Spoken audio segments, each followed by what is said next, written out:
Yun, welcome back mga kapatid. So nagbabalik tayo mga kapatid. So ngayon, gusto ko lang ngayon i-update si Toy 2 mga kapatid. So ngayon, paparinig ko lang sa inyo mga kapatid yung exhaust natin mga kapatid. Kasi si Toy 2, naka full setup siya ng full exhaust system ng YOSHIMURA R77. So sa mga hindi pa nakakarinig kung anong liwanag. So yun, so hindi sa mga hindi pa nakakarinig kung anong tunog ng full exhaust system na R77 na YOSHIMURA, ito yung tunog niya. So tingnan natin, i-start natin si si Toy 2. Yan. So ito mga kapatid, pakinggan nyo. Yan. So si Toy 2 mga kapatid, naka full setup nga siya ng YOSHIMURA R77 carbon fiber tip, and then stainless yung ano niya. So ipapakita ko sa inyo. Switch natin yung camera mga kapatid. So yan mga kapatid, kung hindi nyo na, baka hindi nyo ako masyadong marinig. So ayan yan, full system. Ayan, mga kapatid. Yan, YOSHIMURA. So i-re-rev natin mga kapatid para marinig nyo kung anong tunog nya.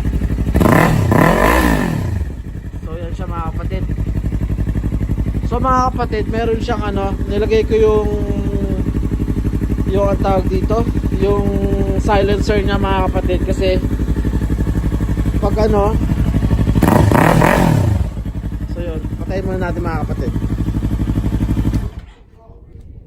So yan mga kapatid, no, kita nyo naman siya, nakalagay yung nya, yung silencer nya, kasi pag di nakalagay yung silencer nya, masyado siyang malakas.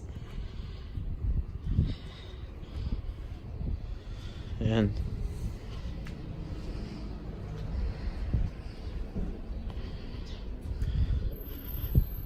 Yan yung odometer nya.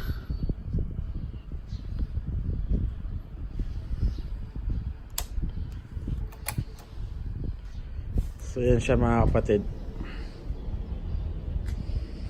So yan mga kapatid, in-update ko lang si Toy 2 mga kapatid. So far nagamit ko na siya ng mga ilang araw. Kasi okay na yung panahon, hindi na ganun kalamig. So pwede na tayong mag motor. So pasensya na mga kapatid kung hindi ako masyadong nakakapag-video, kasi wala pa akong maisip na content. Pero yung about naman sa challenge natin, na 3 months challenge natin na pagda-diet, on track pa rin naman tayo mga kapatid. So ipapakita ko na sa inyo yung result after 3 months siguro. Hindi ko na i-elaborate kung anong mga ginagawa ko. So far talagang diet lang tayo mga kapatid. And yun. So about naman kay Toy 2 mga kapatid, meron siyang silencer kasi pag tinanggal ko yung silencer niya, masyado siyang maingay, which is okay kung masyadong maingay. Kaso naman, hindi naman basehan yung sobrang ingay, pero based sa sa pagre-research ko,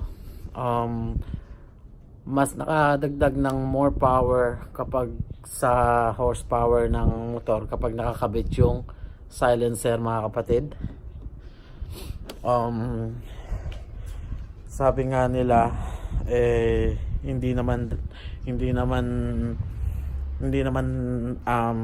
tawag dito, hindi naman common malakas yung motor mo, yung sounds ng motor mo, that means ganun siya kalakas, like kung ganun siya nagbibigay ng power sa engine. So like sabi ko nga sa research ko, mas nagbibigay ng more torque kapag may silencer. Yun nga lang, hindi siya ganun kalakas, pero sa akin okay na yung ganyan. At least meron siyang, nagbibigay siya ng mas malakas na torque. saka yung hatak niya mas okay, para siyang mas malakas yung hatak niya kaysa yung open pipe. So yun mga kapatid, update lang tayo. Siguro ito lang yung naisip kong content na gawin sa ngayon, i-update si Toy 2 kasi matagal ko siyang hindi nagamit. So ngayon ready to go na si Toy 2. Like I said, nagamit ko na siya ng mga ilang araw, and then baka mamaya gamitin ko ulit siya pagpasok sa trabaho para hindi tayo masyadong nagmamadali. Kasi si Toy 2 pwede nating isingit-singit kung saan-saan. Hindi tulad ng pagdala natin si Toy 1 pag na-stuck tayo sa traffic, traffic talaga, wala tayong magagawa. Pero si Toy 2, pag na-traffic, pwede tayong mag-skip, mag-split lane. So yung mga kapatid, so as of now, ganito na mula mga kapatid. So in-update ko lang kayo na kasi ayoko namang isipin nyo na putek na wala na si kapatid Hindi, andito pa si kapatid, medyo lang busy lang talaga, at saka wala pa akong maisip na magandang content para mag-start ulit ng panibagong video. So yung mga kapatid, so sa mga nag-subscribe sa akin sa channel natin, maraming salamat uli. At kung hindi ka pa nakasubscribe sa akin, welcome ka sa pamilyang kapatid. Mag-subscribe ka na for more info, for more videos.